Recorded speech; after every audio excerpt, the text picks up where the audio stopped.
Cancer అంటే ఏంటంటే మనకు ఏదైతే శరీరానికి పనికిరాదో అలాంటి కణజాలం మనకు అనీవెన్గా అన్వాంటెడ్గా ఎక్కువగా గ్రోత్ అవ్వడం. శ్రీమంతులు ఉండే వాళ్ళందరూ కూడా మన దేశంలో 10% ఉన్నట్లయితే, మిడిల్ క్లాస్ ఓ 20% ఉన్నట్లయితే, ఇక మిగతా యావరేజ్ మిడిల్ క్లాస్ కానీ లోయర్ మిడిల్ క్లాస్ కానీ ఇలాంటి వాళ్ళు ఇంకొక 10% 15% ఉన్నట్లయితే సగానికి పైగా అప్పటికప్పుడు వాళ్ళు పనిచేస్తూ బతికే వాళ్ళే ఎక్కువ మంది ఉంటున్నారు.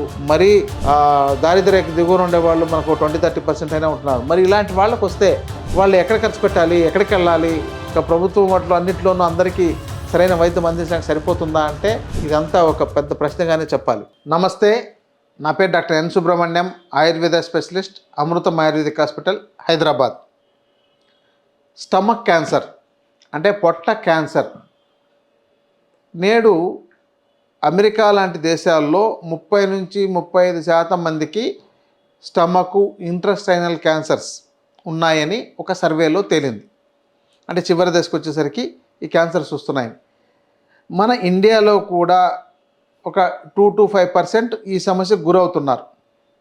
కారణం ఏంటంటే అక్కడ స్టోర్డ్ ఫుడ్, ప్యాకెడ్ ఫుడ్ లాంటి వాటి మీదే డిపెండ్ అవ్వడం వల్ల వాళ్ళు అలా క్యాన్సర్ గురవుతున్నట్టయితే, మన దేశంలో కేవలం మన ఆహారము ఇలాగే స్టోర్డ్ ఫుడ్ కానీ, ప్యాకెడ్ ఫుడ్ కానీ, సిగరెట్లు, మద్యము, ఈ యొక్క అలవాట్లు, సక్రమంగా విరేచనం కాలేకపోవడం, మలబద్ధకం లాంటివి ఉండడం, ఆహారము జీవన విధానం మీద సరైన అవగాహన లేక కొన్ని దురలవాట్లకు వీటికి గురై ఉండడం, తర్వాత ఇప్పుడు ప్లాస్టిక్ ఉండే పదార్థాలని అధికంగా తీసుకోవడం. అంటే మనకు టీ తాగినా, కాఫీ తాగినా, లేకపోతే ఏదైనా ఆహారం తీసుకున్నా, ఏదైనా ప్యాకింగ్ తెచ్చుకున్నా, మీరు వేడి పదార్థాలన్నింటినీ ఏదైనా ప్యాకింగ్లో తీసుకొచ్చుకున్నట్లయితే అవన్నీ కూడా ప్లాస్టిక్ వాటిలో ఇవ్వడం వల్ల మన దేశంలో ఒక సర్వేలో కూడా మన శరీరంలో కొంత శాతం ప్లాస్టిక్ అనేది కలిసిపోయి ఉంది. అంటే కొంతమందికి పొట్టలో కూడా అలా చేరిపోయి అవి ఒక ఛానల్స్లో అబ్స్ట్రక్ట్ చేస్తున్నాయి మైక్రో స్థాయిలో. సో ఇలాంటి అలవాట్లు అంటే మనకు సహజసిద్ధంగా మంచి ఆహారం తీసుకోవడం వల్ల ఏ సమస్య రాదు. తర్వాత ఇలాంటివన్నీ తింటున్నారు సరే, వీటిని ఎలా క్లీన్ చేయాలి, లోపల ఒకవేళ ఈ మలినాలన్నీ పేరుకొని ఉంటే ఇవన్నీ ఎలా బయటికి తీయాలి అనే దాన్ని తెలుసుకోకపోవడం వల్ల మన శరీరంలో మీ యొక్క పొట్టలో అల్సర్స్ లాంటివి కానీ, లేకపోతే ఈ గ్యాస్ట్రైటిస్ కానీ, కార్నిక్ గ్యాస్ట్రైటిస్ కానీ, క్రానిక్ కాన్స్టిపేషన్ కానీ ఇలాంటివి ఏమైనా ఉన్నప్పుడు, లేకపోతే మీరు ఏదైనా రోగాలకు మందులు వాడుతున్నప్పుడు ఆ మందుల యొక్క ప్రభావం ఎక్కువ అవడం, వాటి యొక్క సైడ్ ఎఫెక్ట్స్ కానీ ఇవన్నీ కూడా కారణాలు అవుతున్నాయి. అంటే చెప్పాలంటే ఎందుకు వస్తుందని చెప్పడానికి లేవు, చెబితే చాలా రకాల కారణాలు దొరుకుతున్నాయి. అలాగని కొంతమందికి మాకు అలవాట్లే ఉన్నాయండి, అయినా మాకు ఎందుకు వచ్చిందో అన్న వాళ్ళు ఉన్నారు. ఎందుకంటే ఆ పేషెంట్స్ లాంటి వాళ్ళు వస్తే మీకు ఎందుకు వచ్చింది, ఏ అలవాట్లు ఉండేవని అడిగితే మాకు ఏ అలవాట్లు లేవు, మంచి ఆహార అలవాట్లు ఉన్నాయి, అయినా కూడా మాకు ఎందుకు వచ్చింది, మాకే అర్థం కావడం లేదు, మాకు జెనెటిక్గా కూడా వచ్చే అవకాశాలు లేదు, మా వాళ్ళు ఎవరికి ఇలాంటి సమస్య లేదు అని అంటున్నారు. కాబట్టి రోగాలు రావడానికి కారణాల్లో ఆహారము, జీవన విధానం తీసుకున్నట్లయితే ఈ రెండే ఆయుర్వేద శాస్త్రం మొత్తం ముందు బాగా వివరిస్తుంది. మూడవది కర్మగా చెబుతుంది. అంటే ఇక వాళ్ళ యొక్క తెలియని కారణాన్ని మనం కర్మగా తీసుకోవాలి. ఇక క్యాన్సర్ అంటే ఏంటంటే మనకు ఏదైతే శరీరానికి పనికిరాదో అలాంటి కణజాలం మనకు అనీవెన్గా, అన్వాంటెడ్గా ఎక్కువగా గ్రోత్ అవ్వడం. రెండవది మనకు ఉపయోగపడే కణజాలం అంతా పాడైపోయి అక్కడ ఒక పనికిరాని కణజాలం తయారవడం, మన సెల్ ఆరోగ్యకరంగా లేకపోవడం అనే అర్థం. ఇది చాలామందికి బాడీలో ప్రతి వాళ్ళకి ఉన్నా కూడా ఇవి ఒక్కొక్క భాగాల్లో ఒక్కొక్క చోట అవి కాన్సన్ట్రేట్ అయిపోయి, అంటే ఒక భాగానికి చేరిపోయి కేంద్రీకృతం అయిపోయి అక్కడ ఈ సమస్య డెవలప్ అవ్వడం. మనకు క్యాన్సర్లు తీసుకున్నట్లయితే మొత్తం అన్ని రకాలు తీసుకున్నట్లయితే 200 పైగా వస్తాయి. అంటే స్కిన్ క్యాన్సర్ దగ్గర నుంచి, ఐ క్యాన్సర్ దగ్గర నుంచి, ముక్కు క్యాన్సర్ దగ్గర నుంచి, నోటి క్యాన్సర్ దగ్గర నుంచి, పళ్ళకు సంబంధించిన వాటికి సంబంధించి అన్ని, గొంతు క్యాన్సర్ అని, ఇంకా లివర్ క్యాన్సర్ అని, లంగ్ క్యాన్సర్ అని, బ్రెయిన్ క్యాన్సర్ అని, ఇలా రకరకాలుగా మనకు తెలియజేశారు. అయితే ఇవే కాకుండా మనకు ఒక 3 రకాల పద్ధతుల్లో వీటిని తెలియజేస్తారు. అంటే ఈ యొక్క క్యాన్సర్ ఒకటి, సర్కోమా ఒకటి, మైలోమా ఒకటి, ఇవన్నీ కూడా క్యాన్సర్ సంబంధించి అయినా కూడా కొన్ని మాంస పదార్థాలు వాటి సంబంధం ఉండే వాటిలో వస్తే క్యాన్సర్ అని, అదే ఎక్కడైనా కనెక్టివ్ టిష్యూస్తో సంబంధం కలిగి వాటితో వచ్చినట్లయితే సర్కోమా అని, నర్వస్లో వస్తే సర్కోమా అని, ఇక బోన్ మ్యారోలో లాంటి వాటిలో వస్తే మైలోమా అని, ఇలా 3 రకాలుగా విభజించున్నాయి. అంటే మనకు సప్తధాతువుల్లో వచ్చిన దాన్ని బట్టి ఉంటుంది. ఇది కాకుండా రసధాతువులోనూ వస్తుంది, రక్తధాతువు అంటే బ్లడ్ క్యాన్సర్ అని ఉంటారు. ఇలా క్యాన్సర్స్ ఒక 200 రకాలు పైగా చెప్పినా కూడా ఇక్కడ ఎక్కువగా ఇబ్బంది పడుతుండే వాళ్ళలో ఈ బ్లడ్ క్యాన్సర్ కానీ, లేదైతే ఈ యొక్క స్టమక్ క్యాన్సర్ కానీ, ఇంటెస్టైన్ క్యాన్సర్ అంటే ప్రేవుల్లో క్యాన్సర్ కానీ, పెద్ద ప్రేవు క్యాన్సర్ అని, చిన్న ప్రేవు క్యాన్సర్ అని, ఇలా రకరకాలుగా ఉన్నాయి. అది అక్కడ ఉన్న పరిస్థితిని బట్టి దీన్ని ఈ సమస్యను తెలియజేస్తున్నారు, దానికి పేర్లు ఉంటున్నాయి. అది ఏదైనా కావచ్చు. మరి ఈ సమస్యకు పరిష్కారం ఏంటి, ఎలా గుర్తించాలి? మీ యొక్క ఆహారము జీవన విధానం సక్రమంగా ఉంటే మీకు సమయానికి ఆకలేస్తుంది, సమయానికి విరేచనం అవుతుంది, సమయానికి నిద్రపడుతుంది. అలాగే ఎలాంటి నొప్పులు కానీ, మంటలు కానీ, ఇబ్బంది కానీ ఉండవు.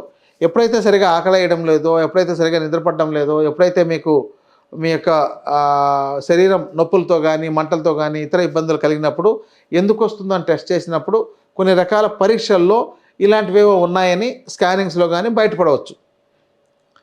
అయితే ఇవి ఇలా బయటపడిన తర్వాత దీనికి స్థాయిలు కూడా తెలియజేశారు. గ్రేడ్ 1 అని, గ్రేడ్ 2 అని, గ్రేడ్ 3 అని, గ్రేడ్ 4. అంటే గ్రేడ్ 4 స్థాయిలో ఉంది, మెటాస్టేసిస్ అయింది అన్న సమయంలో మీకు పరిష్కారాలు ఇవ్వండి. దీనికి ఉన్నంతవరకు ఏదో మేనేజ్ చేసుకోవడం, రేడియేషన్ కానీ, కీమో కానీ ఇలాంటి వాటితో మేనేజ్ చేసుకోవడం అనే వివరణ ఉంది. మరి మీరు బిగినింగ్లోనే ట్రీట్మెంట్ తీసుకోవడానికి మీకు ఏం అందుబాటులో ఉంటాయి? ఆయుర్వేదం మంచి మందులు ఉన్నాయి. గ్రేడ్ 1, గ్రేడ్ 2, గ్రేడ్ 3 స్థాయి వరకు ఆయుర్వేదంలో మంచి ఔషధాలు ఉన్నాయి, వీటిని వాడుకోవచ్చు. మీరు ఆధునిక వైద్యాన్ని ఇంటిగ్రేటెడ్గా అంటే ఇది 2 రకాలుగా కూడా మీరు ఉపయోగించుకోవచ్చు. దీనికంటే ముందు మీరు ఇలాంటివి రాకుండా కాపాడుకునే మార్గాలు ఏంటి అని చూసుకోవాలి. భవిష్యత్తులో ఇలాంటివి ఏమైనా వస్తే వయసు రీత్యా వచ్చిండొచ్చు అంటారు, లేకపోతే మీరు పనిచేసే వాతావరణంలో అక్కడున్న డస్టో లేకపోతే ఇంకోటి ఏదో మలిన పదార్థాలు, ఆహారమో, కలుషిత ఆహారమో దీనివల్ల వచ్చిండొచ్చు. ఇవన్నీ ఉన్నాయి. మరి మనం తినడానికి ఒక లిమిటెడ్ ఆహారము, ఒక లిమిటెడ్ జీవన విధానం సరిపోతుంది బతకడానికి. మరి దానికి ఎక్కడెక్కడో ఎంత రోగాలు తెచ్చుకునేంత ఆహార పదార్థాలు తిని ఎందుకు తెచ్చుకుంటారు? మీరు ఒకవేళ బాగా ఇబ్బంది పడి రకరకాల ఆహారాలు తిని ఏదో సంపాదించేసినా చివరికి ఆ డబ్బంతా తీసుకువచ్చి ఈ యొక్క హాస్పిటల్ చుట్టూ తిరగాల్సిన అవసరం వస్తుంది. ఓకే, శ్రీమంతులకి సమస్య వచ్చిందంటే వాళ్ళు పర్లేదు. ఇప్పుడు అంటే పెద్ద పెద్ద కార్పొరేట్ హాస్పిటల్ అన్నీ కూడా శ్రీమంతుల కోసమే కడుతున్నారు, శ్రీమంతుల కోసమే వచ్చాయి. మరి ఒక సాధారణ వ్యక్తి, మనకు శ్రీమంతులు ఉండే వాళ్ళందరూ కూడా మన దేశంలో 10% ఉన్నట్లయితే, మిడిల్ క్లాసు 20% ఉన్నట్లయితే, ఇక మిగతా యావరేజ్ మిడిల్ క్లాస్ కానీ, లోయర్ మిడిల్ క్లాస్ కానీ ఇలాంటి వాళ్ళు ఇంకొక 10%, 15% ఉన్నట్లయితే సగానికి పైగా అప్పటికప్పుడు వాళ్ళు పనిచేస్తూ బతికే వాళ్ళే ఎక్కువ మంది ఉంటున్నారు. మరీ దారిద్ర్యకి దిగువన ఉండేవాళ్ళు మనకు 20-30% అయినా ఉంటున్నారు. మరి ఇలాంటి వాళ్ళకు వస్తే వాళ్ళు ఎక్కడ ఖర్చు పెట్టాలి, ఎక్కడికి వెళ్ళాలి? ఇక ప్రభుత్వం వాటిలో అన్నింటిలోనూ అందరికీ సరైన వైద్యం అందించడానికి సరిపోతుందా అంటే ఇదంతా ఒక పెద్ద ప్రశ్నగానే చెప్పాలి. అందుకని మీరేంటంటే మీ ఆహార విధానాన్ని, జీవన విధానాన్ని మీరు కాపాడుకున్నట్లయితే చాలా వరకు ఇలాంటి వాటికి గురి కాకుండా ఉంటారు. ఒకవేళ మీరు డబ్బులు పెట్టుకోలేని పరిస్థితిలో ఉన్నట్లయితే, అది ప్రారంభ స్థాయిలో ఉన్నట్లయితే మీరు ఆయుర్వేద వైద్యుల వద్ద తగిన చికిత్స తీసుకొని వాటిని తగ్గించుకోండి. ఇంకోటి అంటే ఆయుర్వేద వైద్యం కూడా పూర్తిగా నమ్మితేనే మీకు మంచి పరిష్కారం దొరుకుతుంది. కానీ మీరు నమ్మకం లేకుండా ఏదో ఇక్కడ ట్రయల్ అండ్ ఎర్రర్ లాగా ఇక్కడ పరీక్షిద్దాం, అక్కడ చేద్దాం, ఆ మందు ఈ మందు అన్నీ మిక్స్డ్గా తిందామనంటే మీకు ఎక్కడ సరైన పరిష్కారం దొరకదు. ఇక శ్రీమంతులను వదిలేస్తే ఈ సాధారణమైన వాళ్ళు మీరు మీ ప్రకృతిలో దొరికే చాలా ఆకుకూరలు, కూరగాయలు, పళ్ళు యాంటీ క్యాన్సర్గా పనిచేసే ఉన్నాయి. అలాంటి వాటిని మీరు నెట్లో కొట్టినా, ఇప్పుడు అందరి చేతుల్లోనూ మొబైల్స్ ఉన్నాయి కాబట్టి నెట్లో కొట్టినా మీకు చాలా రకాల పదార్థాలు, ఆహార పదార్థాలు, కూరగాయలు, ఆకుకూరలు, గింజధాన్యాలు, పళ్ళు ఇవన్నీ అందుబాటులో ఉన్నాయి కాబట్టి ఇలాంటి వాటిని తీసుకోవడం మీకు ఈ యొక్క అనారోగ్య సమస్యలు ఏమైనా వస్తున్నప్పుడు ప్రారంభ స్థాయిలో వైద్యులను సంప్రదించడం ద్వారా ఈ సమస్యను మీరు తగ్గించుకోవచ్చు. ఒక్కొక్కసారి కొంచెం తీవ్రమైన స్థాయిలో కూడా ఈ యొక్క సమస్యలు తగ్గించుకోవచ్చు. ఇక మరీ క్రానిక్ అయిపోయినప్పుడు, మీరు ఆర్థికంగా పెట్టుకోలేకపోయినప్పుడు కొన్ని మందులు మీరు బతుకున్నంత వరకు మిమ్మల్ని ఇతర ఇబ్బందులకు ఏమీ గురి కాకుండా ఉండేటట్టు, అంటే నొప్పులు కావచ్చు కానీ, మంటలు కావచ్చు కానీ, ఇతర మీరు నిత్యం కార్యక్రమాలు కూడా చేసుకోలేని స్థాయిలోకి వెళ్లకుండా ఉండేటట్టు కాపాడగలిగే విధంగా ఉండేవి మనకు అందుబాటులో ఉన్నాయి. మరి ఇలాంటి వాటిని వైద్యుల పర్యవేక్షణలో తీసుకోండి. అంతేగాని మీ యొక్క ఆస్తులు నమ్మి, మీ యొక్క పుస్తలు అమ్మి, లేకపోతే అప్పులు చేసి ఎక్కడెక్కడో కార్పొరేట్ హాస్పిటల్లో మీ తాహతుకు మించి మీరు ఖర్చు పెట్టి తర్వాత మీరు ఆర్థికంగా నష్టపోతే తర్వాత భవిష్యత్ తరాలు అందరూ కూడా వాళ్ళకు ఏం చేయాలో తోచక వాళ్ళు ఆర్థికంగా నష్టపోయి ఇబ్బంది పడి మానసికంగా కుంగిపోయి ఇతర సమస్యలకు గురయ్యే అవకాశాలు, వాళ్ళ యొక్క మానసిక స్థైర్యం కోల్పోయే అవకాశాలు ఇలాంటివన్నీ ఉంటున్నాయి. కాబట్టి మీరు ఆరోగ్యంగా రకంగా కాపాడుకోవాలనంటే మీకు ఆయుర్వేద జీవన విధానం, ఆయుర్వేద వైద్యం, ఆయుర్వేద ఆరోగ్య విజ్ఞానం మీకు చాలా ఉపయోగపడుతుంది. కాబట్టి దీన్ని ఓ చిన్నపాటి కన్సల్టేషన్ ఇచ్చైనా సరే వైద్యుల ప్రవేశంలో కొన్ని తెలుసుకోవడం, దానికి సంబంధించిన పుస్తకాలు చదవడం, దానికి సంబంధించిన విషయాలు వినడం, మీరు రాసుకోవడం, నోట్ చేసుకోవడం, బుక్స్ తయారు చేసుకోవడం, వాటిని ఆచరించడం ద్వారా మీరు ఇలాంటి వాటికి గురి కాకుండా కాపాడుకోవచ్చు. ఇంకేదైనా ఇతర సమస్యలు ఉన్నట్లయితే మీరు నన్ను సంప్రదించవచ్చు లేదా కామెంట్ రూపంలో తెలియజేయండి. నమస్కారం.